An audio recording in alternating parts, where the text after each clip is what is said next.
Butler is out. He had a very busy weekend, so we went up to the Penn State and got the next best option, which is Matt Park from the Michigan Wolverines. Matt, thanks so much for joining us, subbing in for Dalton today. You had a heck of a weekend in Connecticut we're going to talk about, but welcome to the show. Thank you, Austin. I appreciate it. You guys do a great job. I'll just try to keep the wheels spinning over here. Happy to be here. Hope I can help the team. Hey, we're happy to have you. The timing couldn't have been any better with what Michigan was up to this weekend. We're going to talk plenty of Wolverine women's basketball with their weekend against UConn and Syracuse. But before we do, just a reminder, we are a part of the Back Home Network YouTube channel, which is brought to you by Home Field Apparel. Check out all our episodes live in video form on the Back Home Network YouTube channel. We're also on Apple and Spotify podcasts. So subscribe, download, leave a review. All that stuff helps us as we're jumping into the season here. And excited for our great show here. Obviously, we got Michigan. Iowa got a top 10 win this week. USC went on the road and lost. We got to talk about that. Some sneaky good wins for a team like Illinois. Goes on the road. It beats Florida State. We'll talk about our stars of the week, power rankings, and, of course, it's feast week, so there's a ton of good basketball to talk about this week. But without further ado, Matt, I think we got to start with your squad here. Let's start Friday night. As much as you can win in a loss, I think Michigan did that on Friday night. It's not a win. I get it. Kim Barnes-Arico probably doesn't want the moral victories. But this was a game that was competitive down to the wire, despite a really poor start from Michigan. I thought the first quarter, it kind of looked like UConn sped them up. Michigan was taking a lot of shots off balance, missing a lot of shots around the rim. And then they settled in. What did you notice after that first quarter and really that third quarter that allowed Michigan to get back into this game? Well, you hit the nail on the head when you said they sped Michigan up in the first quarter. It's exactly what happened. If you've never seen UConn play in person, they just have a way of playing, especially on the defensive end, that is just hard to replicate or simulate. And Michigan had worked on it all week. Obviously, our head coach knows what UConn does from her time at St. John's. But that first quarter was a lesson in, okay, this is what it actually is. The thing that I noticed, though, and what gave me pause after the first quarter was it wasn't that we were nervous. It wasn't that we were intimidated. It wasn't that we were out of place in that game. We just had a terrible quarter. We were 2 for 20 from the field. We were 1 of 11 on layups. Yep. Side of the Swords missed 2 wide open layups. We just couldn't grab a 50-50 ball. And so it was as bad as we could have played. And sure, 17 points down to the number 1 team in the country in the first quarter in a building that's pro them is not a recipe for success. I'm not going to advise any other team to try that and still win. But it was a feeling that we were going to be in the game. In the second quarter, we righted ourselves and we played pretty much even. I thought the end of the first half could have been a problem. We had gotten it to 12, and then we fumbled some possessions late in the second quarter. Ended up going to the locker room down 18, so we ended up losing 1 in the second quarter. But we came out in the third, played great defense. We played a little zone that flummoxed UConn a little bit, and we just kept clawing away. Gave ourselves an opportunity, held them to 4 points in the third quarter. That gave us a chance. And though we never got the lead, I think that would have been big if we could have just at some point taken the lead. To push them to the very last second is a statement. It's not a feel good in terms of the win, but it's definitely the grit. This is Michigan's program, and we've got a team that can compete with anybody. That, no doubt about that. This to me opened the eyes of this is a team that can compete with UCLA for the Big Ten title. And I think that was my big question. And not that I was going to take all of it away from this one game, but I was just curious, is UCLA in its own tier in the Big Ten? And this to me feels like, no, Michigan is in that tier as well. You mentioned Side of the Swords. It was a slow start. She was missing layups in that first quarter, but Michigan doesn't do this comeback without Silas Swords. I mean, this was so I'm watching this. Full honesty, I turned this game off at halftime. I was like, I think we've seen this song and dance with UConn before, but I'm watching on my phone the score, and I'm like, at the end of the third quarter, I'm like, I got to get in front of a TV here. So watch the fourth quarter. My wife took this picture of me. So I got to put it up here. This was after Silas Swords hit her 8th three-pointer of the day. This was my live reaction sitting on the couch in total disbelief. Yes, the Christmas tree's up. It's too early, but that's beside the point. But yeah, I couldn't believe what Silas Swords was doing. Every time she'd take a shot, I'd be like, well, this one can't go in. And then it just kept going in. She was in a zone, and it just felt like if she got a sliver of room, she was going to take and make a big three-pointer, and she did it all fourth quarter long. Yeah, she was amazing. And I hope, Austin, that maybe what comes out of this is, look, I saw up close 2 All-Americans, AZ Fudd, Sarah Strong. No doubt, hands down, those are 2 of the top 10 players in college basketball. Let's see if Silas Swords and Olivia Olson start to get in that conversation now, because those 2 against their 2 was essentially the story of that game. And Sila went shot for shot with AZ. Olivia played well on both ends of the floor, just like Sarah Strong. Maybe those 2 get a little more love, because I look at these top 25 player lists and I never see either of those 2 names on it. And I go, I wonder why.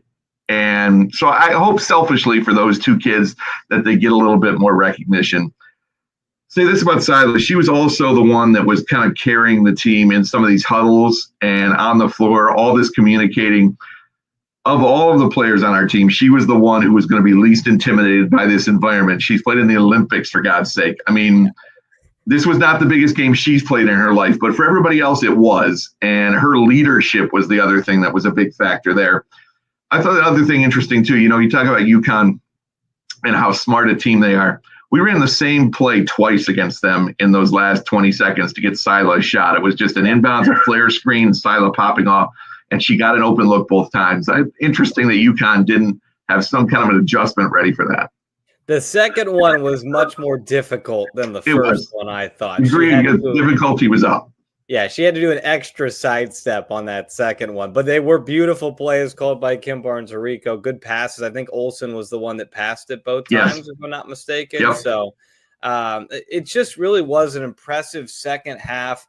Again, like you said, Silas Swords and Olivia Olson are absolutely 2 of the best 25 players in the country, let alone maybe even top 15 players in the country.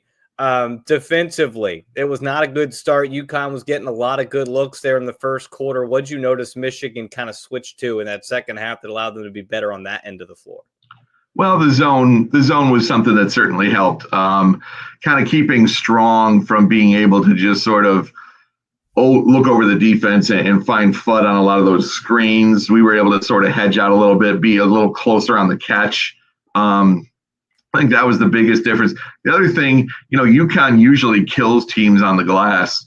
We were in the board battle with them all day. We ended up losing by 4, but it wasn't something where they were getting all kinds of extra chances. So when they were missing in that third quarter, they weren't able to just grab offensive rebounds and get second opportunities for layups or putbacks. So it was just a collective team effort in that second half, really. And AZ got hot a little bit there in the fourth quarter. We lost her a couple times. She made some shots. Credit to her. She's obviously a great player. But even then, going back down by 11 to rally again and get by 1. I wish we had gotten a shot in the air on that last possession. It's interesting. We didn't have a timeout after the made free throw, and also Mila Holloway had fouled out. So instead of us being able to get the ball into Mila, now it had to go into Sila. Credit, you kind of made a nice play and tapped it away. Unfortunately, we never even got a shot to tie it up in the air. I would have liked to at least see something go up. Yeah, I think everybody in the gym knew Silas Swords would be the one that was going to get that basketball. And give Gino Auriemma credit. The play they drew up when they were up by, they were up by 1 at that point or 2? They got the big bucket there from Sarah Strong, a little high-low action. Yes. Just a beautiful overload of the zone, and then Sarah Strong's wide open underneath. This was just a really fun coaching matchup. It felt like both teams were drawing up fun plays on both sides. And, ultimately, UConn gets the win by 3. I thought not as impressive, but I was very impressed with the way that you could lose that game and there could be some hung heads and there could be maybe a slow start when you come out 2 days later and you got to play an undefeated Syracuse team. And Michigan just kind of railed Syracuse. I mean, this was not even a game. And give Michigan a lot of credit. I think one thing that Michigan's offense is going to get a lot of applause for those two that we've mentioned. Mila Holloway has been really good this year. Del Foss really good in this game against Syracuse. But the defense for Michigan, I think, is going to go under talked about, and it was on display against this Syracuse team. Yeah, we really took Syracuse out of what they wanted to do, made them really just more of a one-on-one team. And much like against UConn, Syracuse, their success has really been feasting on the offensive boards. They had 24 offensive rebounds in their win over Utah on Friday night. And in the first half, Michigan out-rebounded them on the offensive glass 14-3. So you're taking away what Syracuse wanted to do and does best in terms of getting their own miss. So that was huge. And then, the defense, to come back with that kind of focus after losing the game to UConn, I think if you're Michigan, you're happy with the way that you responded from that game and came out and just took care of business, a business-like effort, if you will, against Syracuse. It looked like a team that lost the game on Friday night and immediately said, okay, what's next? Let's sit down and look at Syracuse scouting report. Took Saturday very seriously. That looked like you said, a very business-like, a very prepared Michigan team who's now remains undefeated. We record these shows before the AP poll comes out on Mondays. I don't think Michigan will be punished by that loss to UConn. I would imagine they're still somewhere in the 6-7 range. Sorry, I understand that that's a reference for younger folks, but Matt and I are for the 6-7. But I think Michigan has earned its spot at the table. I think I'm watching that first half going, okay, we know that UConn and South Carolina and UCLA kind of feel like they're in their own tier, maybe Texas. And by the end of the game, you're like, that tier might include Michigan. Like that might be a spot at the table that Michigan has taken. So really impressed. I know you're probably bummed they didn't get the win, but what a second half effort and a good statement in November for Michigan to let people know this team's not going anywhere. Yeah, it was a little bit like when we played South Carolina last year. It sort of makes a statement to other people as much as it does to Michigan itself. But here's what I think is most interesting, and you brought up the poll, and I kind of speculated about this yesterday. Where are we going to be? Baylor was the team right behind us. They lost. We're going to talk about them here in a second. USC was number 11. They lost. I don't see Michigan falling much further than maybe number 8. You've already got an Oklahoma team that's lost to UCLA, so they've played a top team and lost a game that wasn't even as close. I think it's possible we sit right at number 6. And with the next month of season that we have, we've now played our toughest non-conference games. We're going to have these home games against some lesser teams until we start Big Ten play. Our Big Ten opener is Purdue. No offense, I love you, Tim, but that's probably about as easy a Big Ten opener as you might really get right now. Purdue's struggling. So, another month of wins, teams above us, they're going to lose. How far are they going to fall when they do? You've got South Carolina, Texas, UCLA, all in Vegas this week, which I know we'll talk about later. The biggest thing, Austin, is this pretty much cements Michigan in the top 6 to 8 of the poll going into conference play. And from there, it's hard to really drop way, way down. And so now you're talking about where you want to be in the top 4 for a host for the NCAA tournament and better seeding. So huge opportunity for Michigan. Even not winning, there's going to be so many benefits for this team going forward. I've talked about this a lot, that the Big Ten, and Charlie Cream talked about this when we had him on, the Big Ten needs more at the top. We know the depth of the league. We know there's probably going to be 11, 12, maybe even 13 Big Ten teams in the NCAA tournament. But last year, only 3 hosted and only 1 moved on to the Sweet 16. Or 4 hosted, 2 moved on. This year, UCLA is the definitive number 1 preseason, but who else could step up and be a Sweet 16 Elite 8 contender? And Michigan has raised their hand and has given the Big Ten a little bit more ammo for the later rounds in the NCAA tournament. Another team that made a statement this week was Iowa. They beat a then top 10 Baylor team 57-52. This was late Thursday night. I think the interesting thing for Iowa right now is the way that Ava Hayden is playing. And I think we saw a little bit of that last year when she would get those spots off the bench. She's been terrific. A double-double against Baylor, 18 points, 11 rebounds, then put up 20 and 6 in the win over Miami 2 days later. They're still running with Hannah Stuelke at the 4, and as of right now, it is working. But again, last season, this was kind of the way Iowa got off to the start, and then they struggled early in Big Ten play and had to move Stuelke back to the 5. But right now, it's working. Stuelke at the 4, Hayden at the 5. They're playing well off each other. And right now, it's the defense that's carrying the day for Iowa. They keep winning these low-scoring games. They keep teams low. And Ava Hayden is just somebody that I don't think we were talking about preseason that now belongs in that all Big Ten conversation. That was a tough watch on Thursday night. If you sat and watched some of that game, and I did, Iowa's got a little bit of grit and toughness now that I don't know that you would have said Iowa teams in the last 6 to 8 years had. Those teams were pretty. They were high-scoring teams. Iowa couldn't win a game 57-52 a few years ago. They could win a game 157 to 152 if you had to. So that's a little different. And the fact that they're doing it on defense is I think, the thing that's most important. Look, Stuelke and Hayden defensively both have length. If they can figure out a way to play defense together, which right now they have, that gives you some serious rim protection. And now those guards can be even more aggressive on the perimeter. I like what I've seen from Iowa so far. And where do these Iowa 6'4", 6'5" post players keep coming from? I mean, it's just Megan Gustafson, and they come from nowhere. Like Hayden, very limited role last year, steps into a big role this year. I think you've got a great coaching staff, a great program infrastructure, and they're just good every year after year after year. It's the same thing as the Purdue men's program. Like, where do they keep getting these terrific post players year after year? And the one thing I would say for Iowa is, can they get consistent guard play? And that's going to be the question moving forward. They had a good game in this one from Taylor Stremlow. She had 12 points, hit a couple of big three-pointers.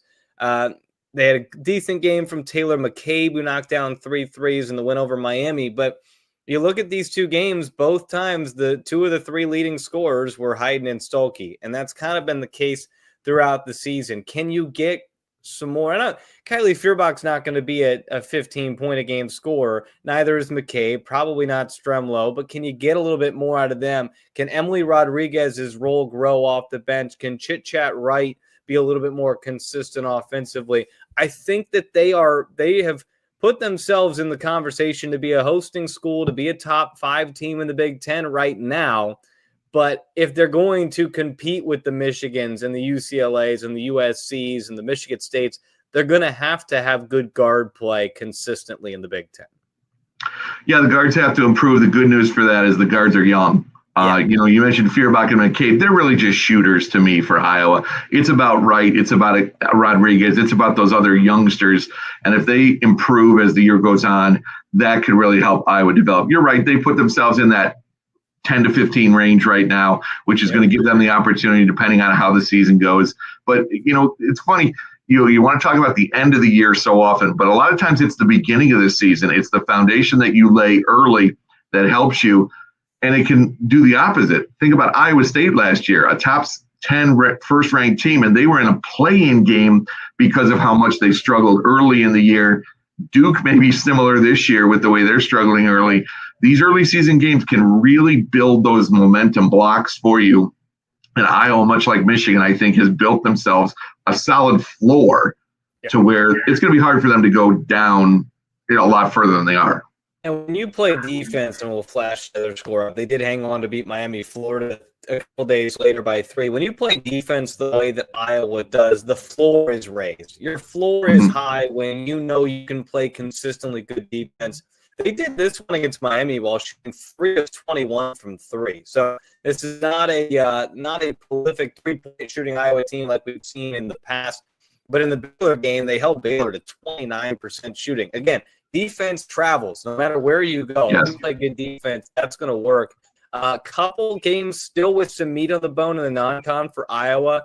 They're going to jump back into Big Ten play or jump in one game at Rutgers, a game they should be able to handle. And then they're going to go to Iowa State. And then later in December, they play UConn in Brooklyn.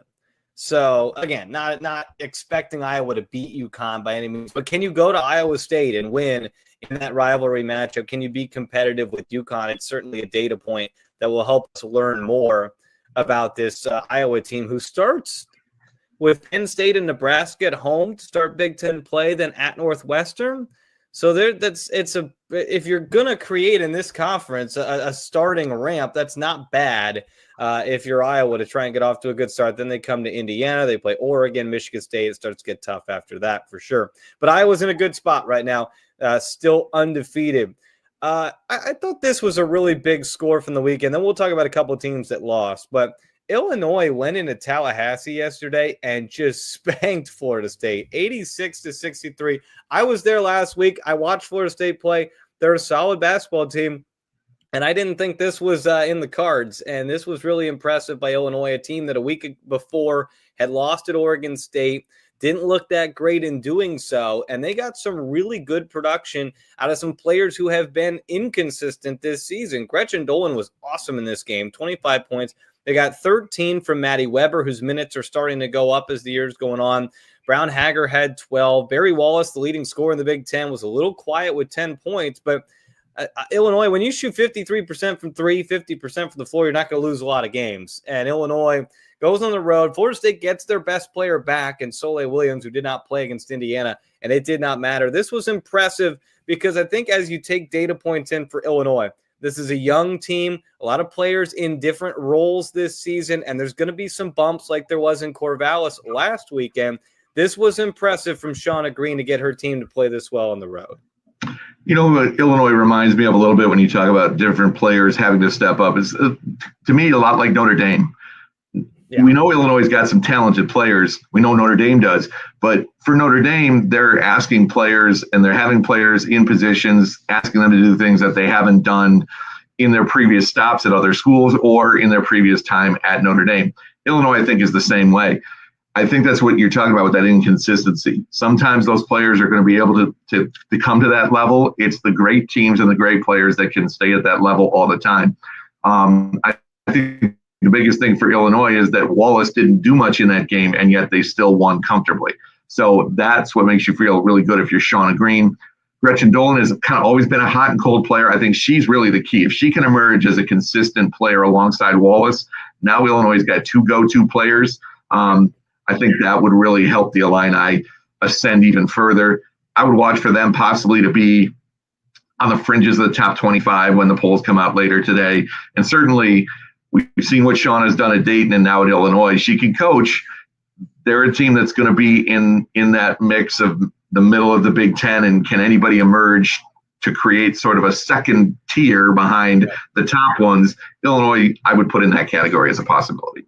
Yeah, preseason, I said they had one of the higher upsides of anybody in that middle pack because of the youth and the talent that young crop has. Now, a couple of them are hurting out for the year, and that did hurt the team going into the season. But they're still figuring it out. And if you're going to figure it out and win by 23 on the road against an ACC team, that's really good. And a great win for Illinois, who had kind of found itself on the bubble to start the season. Obviously, it's November, but a really good win for Illinois. Couple of teams that lost that we should touch on. This was a marquee matchup Friday before your game. I don't know how much of this you caught, but Notre Dame beats USC 61-59. And look, it's always hard to win at Purcell Pavilion. That's a tough place to play on the women's side of things. I have a bad taste in my mouth from that fourth quarter. USC was in command of this game. Late third, they led 51-40, and then they just started handing the ball to Notre Dame. And look, Hannah Hidalgo's the best we've seen in a long time at just grabbing the ball from you and taking it the other way. But they just kept turning the ball over. They scored just 8 points in the final 12 minutes of the game. And Notre Dame storms back and wins this off a very improbable Hannah Hidalgo shot where Kennedy Smith was in great position defensively. But it shouldn't have come down to that. And that's what, to me, I watched this game and I'm like, okay, USC is actually very similar to what we were just talking about with Illinois. We're like, there's so much talent on this team. The thing I noticed, Matt, is that I don't know who the player is when they need a bucket, who's just going to take the ball and go get it. Obviously, that was Juju Watkins. And I think down the road, it's Jazzy Davidson. I don't think she's there yet. And so it felt like in that fourth quarter, it's a bunch of players looking at each other like, all right, who's going to go make a play? Meanwhile, Hannah Hidalgo did go make plays for Notre Dame, and they get. Yeah, I followed the score. We were obviously getting ready for our own game there. I did manage to see the last 30 seconds. And you mentioned Jazzy Davidson. How do you know she's not there? Well, she missed a wide open shot that would have put USC up by 2 with 25 seconds left. So you got that going for you right there. USC, the obviously Juju, so dominant in what she did, but don't forget what else they lost last year. I mean, Iria Fenn and the couple other seniors that they had on that team, Heckle transfers, Howell transfers.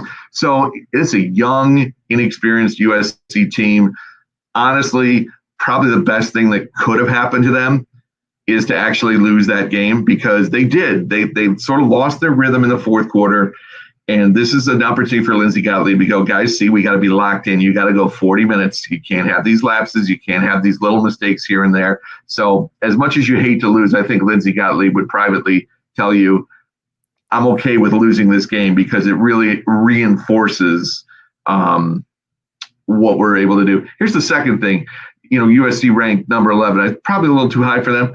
Their marquee win over NC State, it doesn't look so good anymore, does it? So that's what we see early in the season. Sometimes you don't know what you're getting. I give Notre Dame a lot of credit, too, for a bounce back. They got thumped in their previous game. I saw it firsthand. For them to come back and win a gutsy game like that at home, like I said, they're a good team. They're not a great team. They've got people that have got to step into those roles, but they had some players rebound from poor outings the previous 2 games to help them. Vanessa De Jesus made some shots. Prosper had great defense. Notre Dame's a top 25 team. They're not a top 10 team, and I think USC is the same. Yeah, Notre Dame's a bridge year, because next year with their recruiting class and their young talent, they're going to be very good. This is a bridge year for Notre Dame. And it might be a bridge year for USC, too, because you get Juju back next year. Jazzy Davidson is a sophomore, the number 1 recruit for next year coming in as well. So, but yeah, I think you're right. You said it. Lapses on the offensive side of the floor. USC will just go 4 to 5 minutes without anything going offensively. Even in the first half, they had spells like that. So, but again, they're like Iowa. Their defense is really good. And so their floor is at a certain point where they're going to be in these games. They were in the South Carolina game for a long time because their defense is really good. They just have to find a way to be more consistent. To put a bow on the turnovers, 21 turnovers led to 17 Notre Dame points, and they lose by 2. So if you're looking for a spot, that's probably it there for USC. This was a wild game in the Bahamas. Princeton beat Penn State 100-93. I did say earlier that if you shoot 50% from the floor and 53% from 3, you're not going to lose many games. Penn State did. They shot 58% from the floor, 43% from 3, hit 10 3-pointers. Still lost this game because Princeton shot 55% from the floor and 55% from 3. Princeton scored 66 second-half points in this game. Here's the thing. I think Penn State is better than they were last year. I think Gracie Merkel, Kiyomi McMillan, and Mariah Murray is a really good 1-2-3 punch. But you need more than that if you're going to compete in the Big Ten. And right now they don't have that. Those 3 are really good, and they're going to score you a lot of points, but they got to find a way to get something from the others. And obviously the defense is going to have to improve. Giving up 100 points to Princeton is not ideal. But this is a fun Penn State team to watch offensively. Gracie Merkel, 39 points, was sensational in this game. But they got to find a way to find something else, another gear. Because they did this last year. They got off to a good start in the non-con, and then they really struggled in Big Ten play.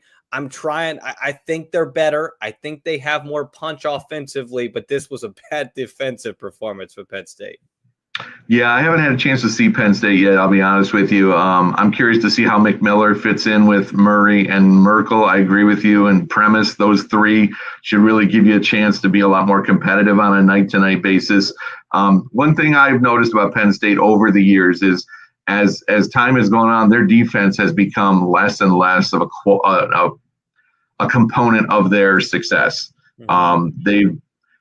I know under Carolyn Keeger, when she was at Marquette, she wanted to be athletic and play fast and do some pressure and things like that. I assume she's trying to do the same thing now with this Penn State team, especially with McMillan, who can be a pest defensively. But you've got to be able to have something that you can go to. And clearly right now, half-court defense is not something Penn State can go to.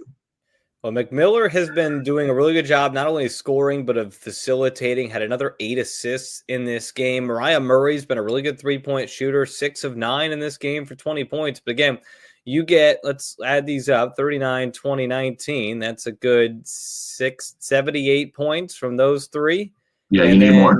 That's a lot of points from 3 people, but you got to find something else from some other people. But I do think they're in a better spot than they were a year ago. This one surprised me. I think this was Wednesday night. Kansas beat Minnesota 63-57. I was high on Minnesota. I don't know where you stood on them preseason, Matt, but I was high, and I still am high. I'm not sounding the alarms, but I was a little surprised to see Minnesota struggle the way they did offensively in this game. Yeah, I had a chance I spent about 15, 20 minutes talking with Dawn Plitzowait, their head coach, who I know from her time at Michigan when we were at Media Days in the Big Ten. She was concerned about their offensive flow. And, the loss of Mallory Heyer, which happened late, I think you felt that loss for the first time here today in that game for them. Let me also say this is a Kansas team that disappointed last year. 2 years ago, Kansas was a team that beat us in the first round of the NCAA tournament in overtime and then took USC, a number 1 seed, down to the wire in the second round. They've got a tremendous player, Samaya Nichols, who was a freshman then, is a junior now. Some of the other young talent around her has gotten better. Kansas is sneaky good, I think. So if you're just looking at this going, wow, Minnesota losing on the road, that's bad. I think they lost to a quality team. And credit to Minnesota for going and playing a Power 4 team on the road. There aren't a lot of Big Ten teams that are doing that.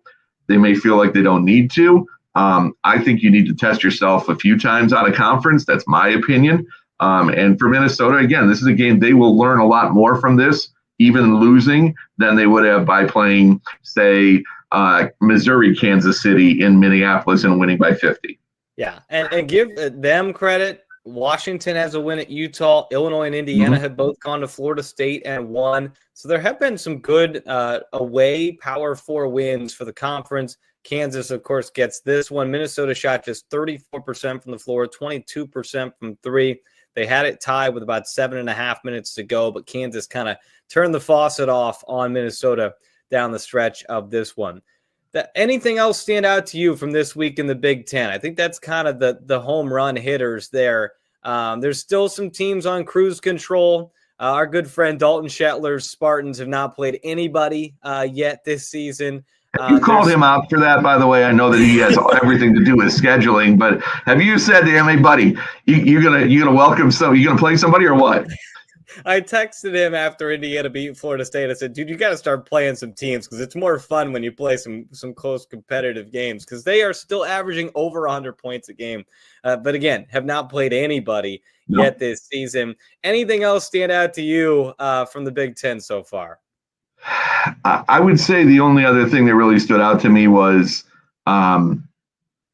Purdue. 36 points in that game against Kentucky. I don't even know if it's young, but it's very new. It's transfer heavy. Yeah. And I want to see them be successful. I mean, you and I were texting a little bit yesterday. You've got Purdue and Rutgers right now. These are programs. One has won a national championship. The other has played in a national championship game and been for a while was a perennial second weekend NCAA team, and they're just not there right now. And I'm not sure what the answer is for either of them, but I think the Big Ten's better when Purdue's good in women's basketball because they have that history, and it's just tough to watch them struggle right now. Yeah, 9 points in the second half of that game is just nine points in 20 minutes. That's hard. That's tough. They did get a bounce back win over Miami of Ohio yesterday, but yeah, it is tough sledding for them right now. Rutgers has not gotten off to a great start either. Northwestern is undefeated. They're having to grind out some games, but they are winning them, which I think can go a long way. I wanted to give a shout out. We're going to transition here into our players of the week. Claire Keswick for Northwestern, 18 points, hitting 6 3-pointers. She hadn't scored in her college career. And then she put up 18 in a game they needed them. They won by 7 over Cleveland State. So shout out to Claire Keswick. And Grace Sullivan's playing some really good basketball for Northwestern, 26 in a win at DePaul, and then 20 points and 11 rebounds in a win over Cleveland State. She averaged a double-double this past week. So Grace Sullivan playing good basketball. Northwestern remains undefeated. In fact, let me throw this graphic up there. These are the teams that are still undefeated in the Big Ten. There's 9 of them still unbeaten right now in conference play. Maryland's got more games under their belt. It's going to be interesting to see Maryland get tested this week by Kentucky, Iowa, Michigan State, Oregon, UCLA, Indiana, Nebraska, Northwestern, Washington. Still undefeated. I would say Northwestern hasn't really been tested by a good team yet, but they are playing close games and winning them, which is a valuable experience. Nebraska has played Creighton, but they're not all that good this year. We're still waiting on Nebraska to get tested. Oregon has not been tested yet this season. They did go on the road and beat Washington State, who's having a tough year. They're going to play at Auburn later this week and a couple of neutral site games. Michigan State, we're still waiting on it. They're going to be neutral site this week against Temple and then probably Clemson. And then Iowa just got tested and won. So there's some teams that have been tested and have earned this undefeated spot. There's some teams that it's like, okay, we're waiting. Let's see something here. But we'll see a little bit more this week in these MTEs of some of these undefeated teams. Yeah, I agree. At least you'll see a team get off its home floor, like Michigan State. At least they won't play in Breslin. You know, does that change things? Look, Temple and Clemson don't wow me as opponents. Michigan State, you would think, should handle them, but you know, are they able to win by 50? Who knows? UCLA, can they test themselves anymore? I mean, my goodness, they've already played Oklahoma, North Carolina. Now they've got this event in Vegas. I think we know about them. Let's see Maryland, Kentucky. That one is interesting to me. Maryland has had some trouble in first halves of games, even against lesser competitions. George Mason was with them. Georgetown had the lead on them through 3 quarters. Kentucky, their first real test. Let's see what we see from Maryland. I like their potential. Addie Mack has looked good as a freshman. Obviously, adding Garzone, you know what she brings to the table for a team. Let's see him against Kentucky, a team that's got a little bit of size with Clara Strack inside and obviously knows how to win under Kenny Brooks. And Garzone hasn't even been that good this season for Maryland yet. She's still shooting right around 30% from 3. She had 16 points doing it in other ways on Sunday against George Mason. Aluchi Akinawa has been really the transfer that's come in and helped them offensively. She had 23 in that win over George Mason. That's a very intriguing game against Kentucky.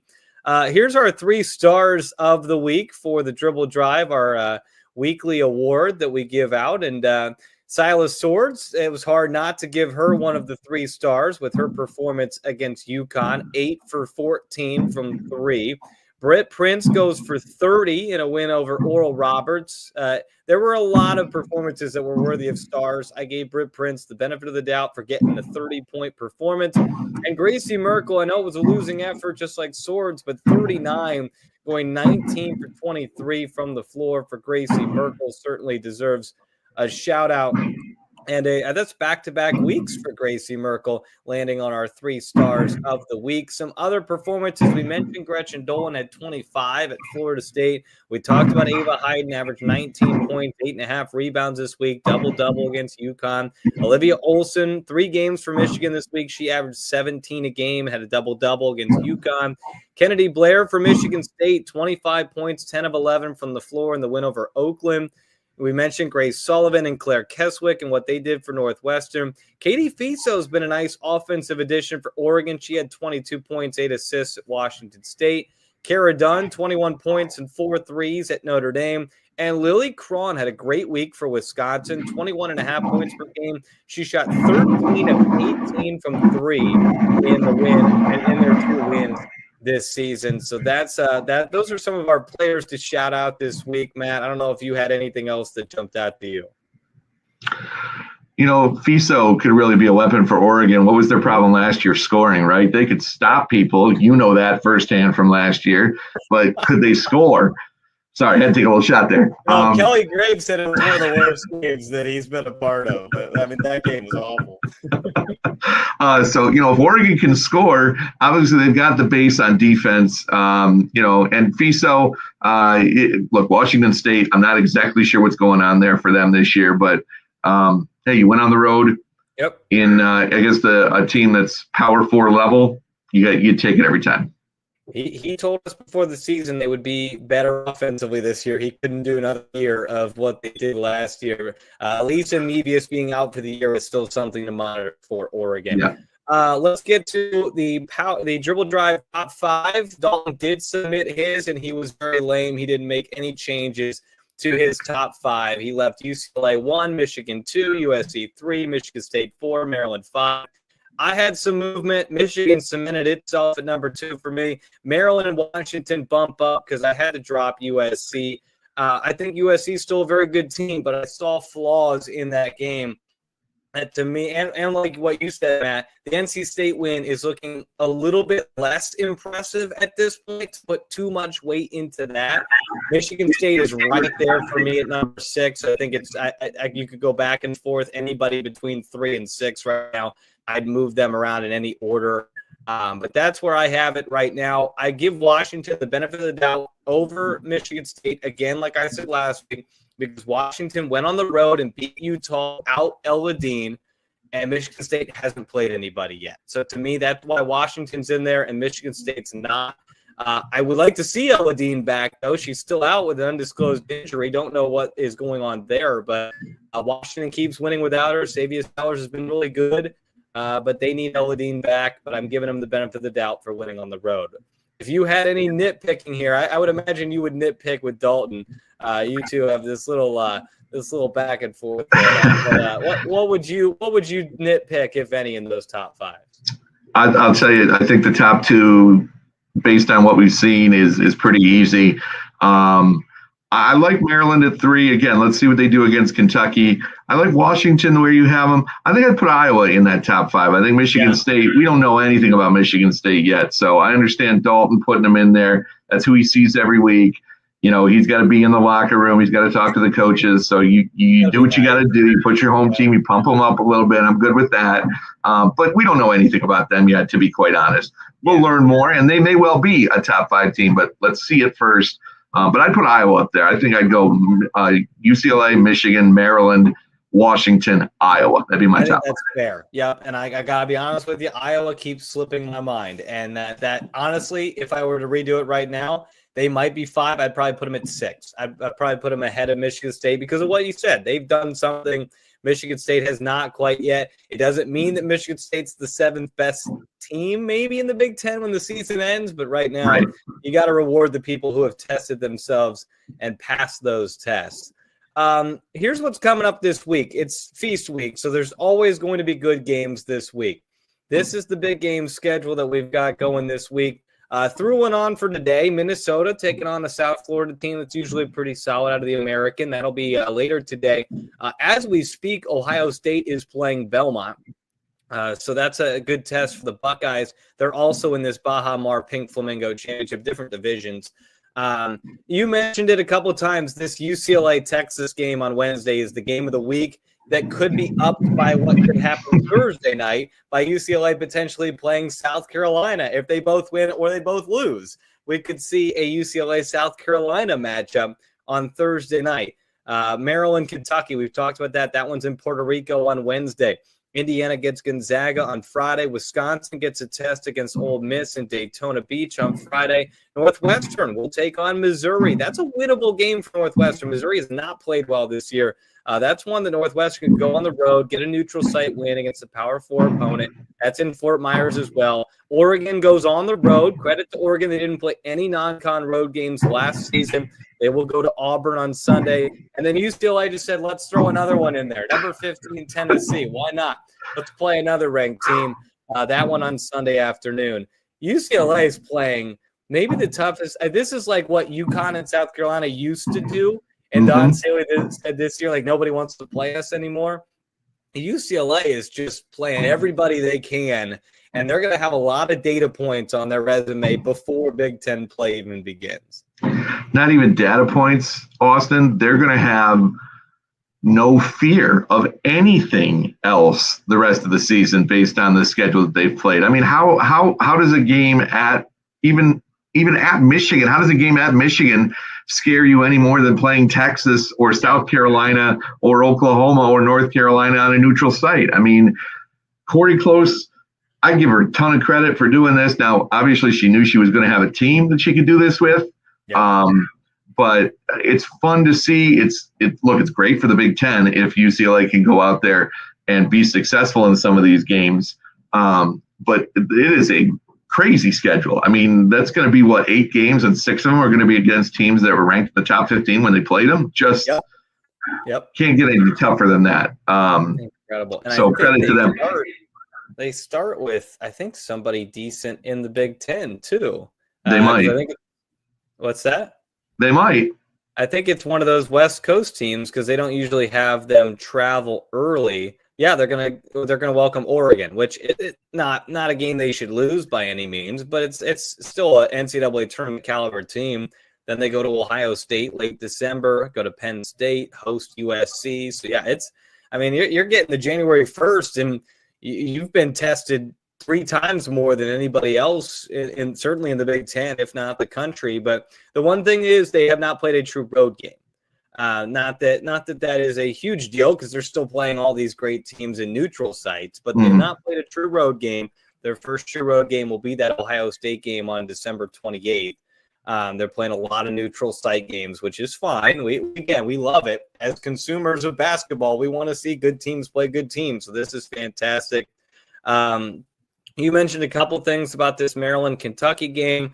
For me, Kayleen Schmeichel has still kind of been slow coming back from her injury. Curious to see if she starts to pick things up. One of her or Yarden Garzone have got to get going offensively for them a little bit more consistently than they have, because Aluchi Akinawa has been terrific. They need a little bit more.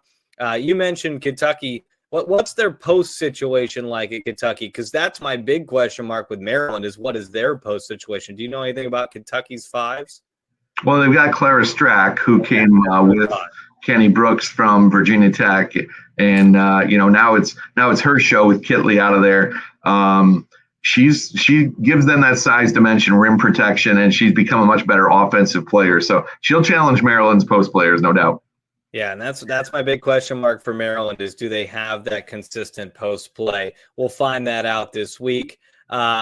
Is Michigan taking a well-deserved break from the limelight this week? Believe it or not, we're going to play a road game on Wednesday at Detroit for a pre-Thanksgiving Day game, 5 o'clock the day before Thanksgiving down in the D. And then a week off. Detroit this year. That's right. We'll take the Thanksgiving weekend off. No travel for us this year. And then Central Michigan will be our next opponent to start December, a week from this Wednesday. So that's well-deserved, a little break for the Wolverines, who have certainly tested themselves here with the win over Notre Dame in a neutral site by 39 points, competitive with UConn, a win over Syracuse. Good start to the year for Michigan, who sits in a good spot in the Big Ten. They were certainly the highlight of our episode today. I don't think they'll be the highlight of our episode next week unless something crazy happens in Detroit.